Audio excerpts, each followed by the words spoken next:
Қайырлы күн, бүгін сіздермен үйдің нанын жасаймыз. Осылай жақсы көтеріліп, жұмсақ болып шығады. Ең алдымен 500 грамм ұнымызды салып аламыз. 1 шай қасық тұз, 1 ас қасық қант, 1 шай қасық дрожь,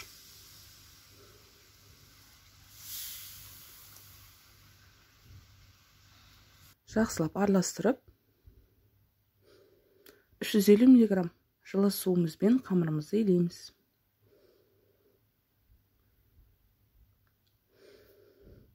Қамырымызды илеп алғаннан кейін 1 сағатқа қойып қоямыз. 3-4 мәрте бастырып илейміз.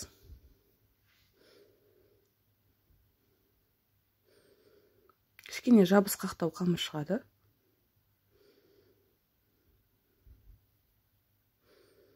Bir сағаттан кейін қамырымызды алып, алдын ала май жағылған формамызға салып, қолымызбен осылай жайып шығамыз.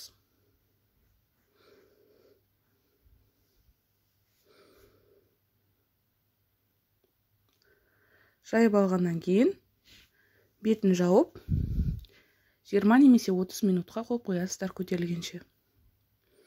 Осылай көтерілді. 170 градуста 35 минутта пісіп шығады. Ас болсын, өте дәмді болып шығады.